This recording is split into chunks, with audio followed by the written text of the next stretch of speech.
বৌমা। জি মা। কি করতেছ তুমি? এই তো কাপড় চোপড় গোছাচ্ছিলাম।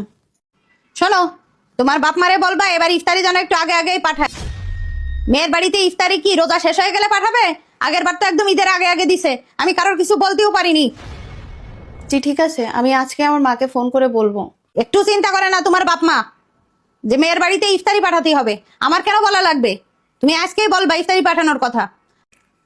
আর শোনো, তোমার বাপ মারে বলবা যদি কেনাকাটা কিছু করে দেয় তা আগে আগে দিতি। আর আগের বার তো দেশে একেবারে কম দামি, একবার পল্লী সব তেনা হয়ে যায়, ওরকম যেন দেয় না। আর যদি না পারে তাহলে বলবা টাকা দিয়ে দিতি। আমার ছেলের জন্য, মেয়ের জন্য, আমার মেয়ের জন্য গতবার যে থ্রি পিসটা দেশে, থ্রি পিসটা একবার পরেই তো আর ভর্তি পারে না। ঠিক আছে, আজকে ফোন করে বলে দিবা তোমার মারে।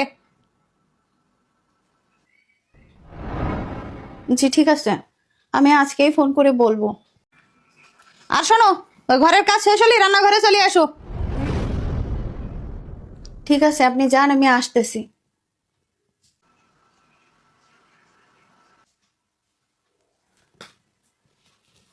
মাকে একটা ফোন দিয়ে দিয়ে বলি।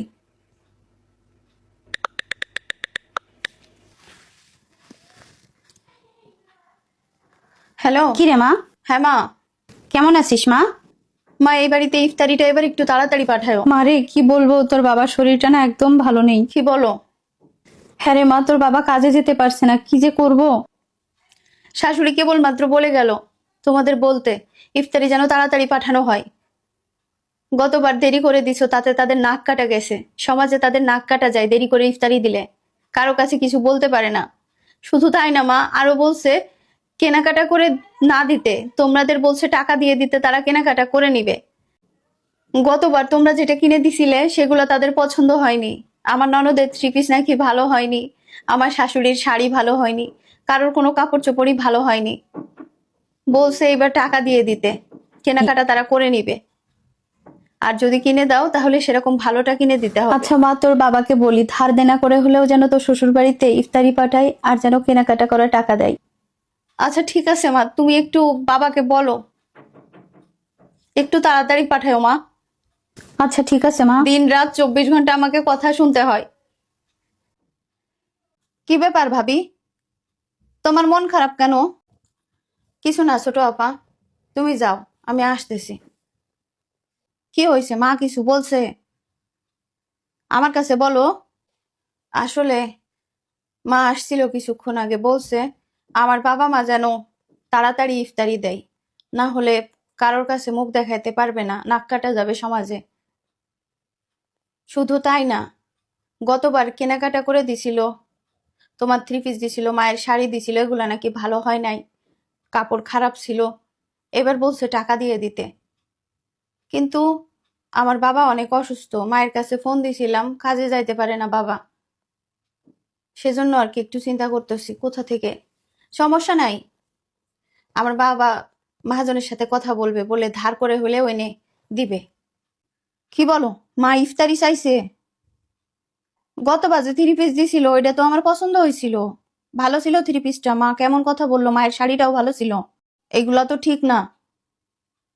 ভাবি তুমি চিন্তা করো না, আমি মারে যে এক্ষুনি বলতেছি। আরে না না ছোট বাবা, তুমি মারে কিছু বললো না, বললে এখন আবার আমার সাথে ঝগড়া করবে। আরে না, আমি ওইভাবে বলবো না, তুমি চিন্তা করো না। না বলতে হবে না, আমি বলছি, আমার মারে বলছি, মা বললো যে মহাজনের কাছে যেয়ে আজকে কথা বলবে। আম্মা, আপনি নাকি ভাবির বাপের বাড়ি থেকে তাড়াতাড়ি ইফতারি দিতে বলছেন? হ্যাঁ বলছি। তা কি হয়েছে? আপনি জানেন না তার বাবা অসুস্থ, কাজ করতে পারে না, সে কোথা থেকে দিবে ইফতারি? এটা তো নিয়ম, মেয়ের বাবার বাড়ি থেকে মেয়ের শ্বশুর বাড়িতে ইফতারি দেওয়া নিয়ম। না দিলে আমি আমারে সবাই কানা ঘুষা করবে, আমার কান কাটা যাবে না। আমি সবাই কি বলবো? এই নিয়ম বানাইছে কে? এই নিয়মটা বানাইছে কারা? এরকম নিয়ম আছে যে ছেলের শ্বশুর বাড়ি থেকে ইফতারি দিতে হবে? যদি তাই হয় তাহলে শুনেন, আমার বিয়ের কথা তো বলতেছেন, অনেক বড় বাড়ি, তাদের সাথে টক্কর দিয়ে পারবেন? তাদেরও কিন্তু এরকম ইফতারি দিতে হবে, শুধু ইফতারি না, ওই যে এক এক গাদা কেনাকাটাও করে দিতে হবে। কেন? তোর জন্য দিব কেন? তোরে খাওয়াই পড়াই বড় করতেছি না আমি? তুই লেখাপড়া জানা একটা মেয়ে, আর যেখানে তোরে বিয়ে দেবো তাদের কি কম থাকবে নাকি যে তাদের দিতে হবে? কেন? ভাবি কি, ভাবির বাপ মা তারে খাওয়াই পরে বড় করছে না? আপনার বাড়িতে এসে কাজ কাম করে, সারা দিন কাজ করে, রোজা রেখে কত কাজ করে। আপনি আবার ইফতারি চাইছেন, আবার বলছেন নাকি শপিং এর টাকা দিতে। আপনার নাই? ভিক্ষুকের মতো নিতে লজ্জা লাগে না? শোনেন আম্মা, আমার শ্বশুর বাড়িতে এগুলো দেওয়ার কথা শুনে যেমন চমকে উঠলেন, বললেন যে আমরা কি করতে দিব, তাহলে ভাবির বাপের অবস্থা একটু বোঝেন। সে তো গরিব মানুষ, তারা অসুস্থ মানুষ, সে মানুষটা কাজ করতে পারে না। ধার দেনা করে আপনার এখন ইফতারি পাঠাবে, আপনার শপিং এর জন্য টাকা দিবে, দরকার পড়লে জমিও বন্ধক রাখবে। আপনারা তো একটা মেয়ে আছে, আমারে যখন বিয়ে শাদী দেবেন তখন আমার শ্বশুর বাড়ি থেকে যদি এরকম চাপ দেয় তাহলে আপনার কিরকম লাগবে? তুই ঠিক বলছিস মা, আমি না এইভাবে ভেবে দেখি নাই। আসলেই তো গরিব মানুষ কোথা থেকে দেবে, আমার তো কম নাই। ঠিক আছে মা, আমি তোর ভাবিরে যে নিষেধ করে দিই বলতে, আমার ভুল হয়ে গেছে।